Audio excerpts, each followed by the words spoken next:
We have reached the end of the road. This is the final principle. Of course, it's just the start of the road for you on the path towards sexual mastery, or maybe you've been on it for a long time, but hopefully this has been a slight change in direction and a new trajectory in your approach to sexual mastery. So the final principle is children. Children is absolutely fundamentally and essentially connected to sexuality. It is the function of sexual activity is to create children. So the sexual revolution has, of course, obscured this with rather unfortunate results. We've had drastically falling birth rates in the West especially, and we have a whole generation of people who are, having children but are unprepared and too immature to actually be able to take responsibility for their children and become reliant on the state or, just not doing their job properly.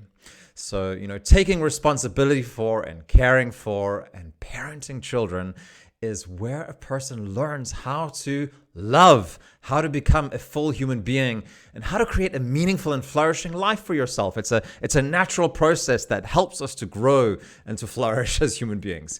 So, marriage, family, it's a whole thing that gets integrated into a larger societal context where we become a contributing member and really the foundation stone for a healthy and good society that where people are caring for each other and contributing to something that's bigger than themselves. So, from a personal level, I can just say that nothing in my life has been as transformative and powerful for me as having children. My sons bring an aspect to my life that nothing else could provide at all. When I had my first son, he's 16 years old today, so I was 24 or so. I'm 41 today. It was very early, and in some ways, maybe I wasn't completely ready for it. Probably you could say in many ways I wasn't completely ready for it.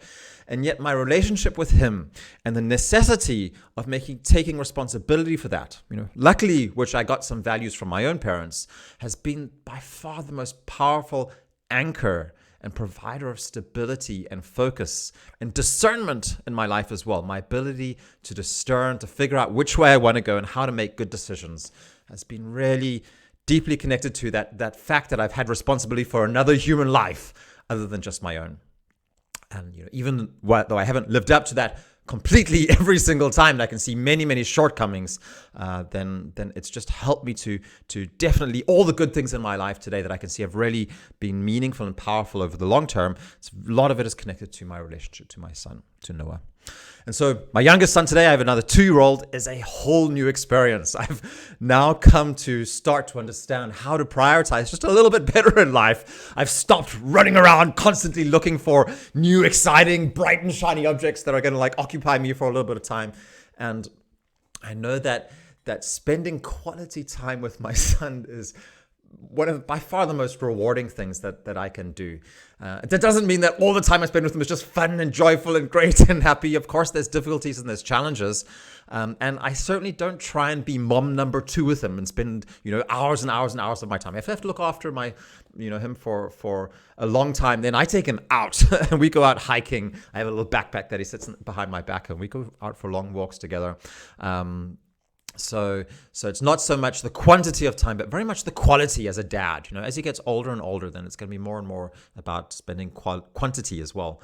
But in his early years, then I'm really looking to be a model for him as a man that's out in the world and making a positive difference. And then I can bring that back, and I'm learning the lessons of how I can be impacting the world in my home, and my way of talking to him and my way of talking to his mother as well, and the interaction and the love that we're modeling for him to be able to see how human beings can work together in a productive way.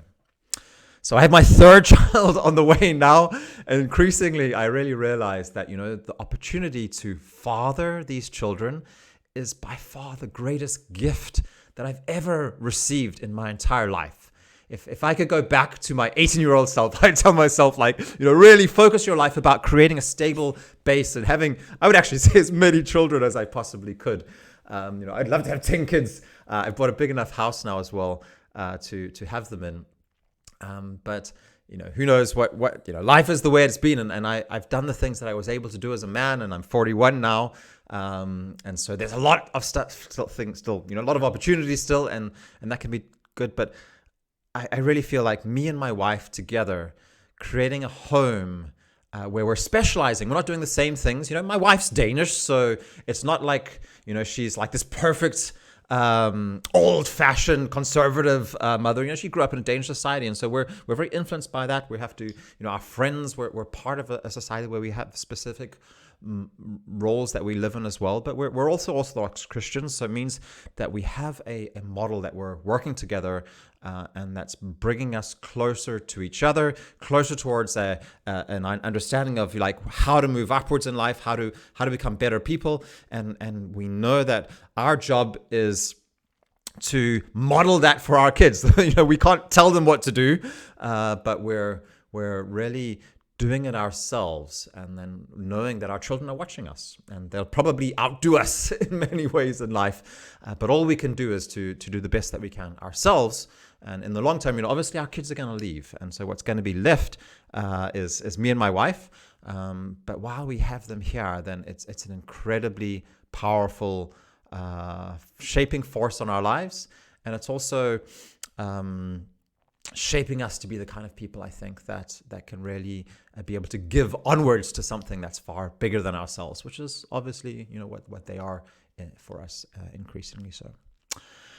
So that was the final video in the 10 principles of the path towards sexual mastery. There might be a couple of little bonus clips coming after this.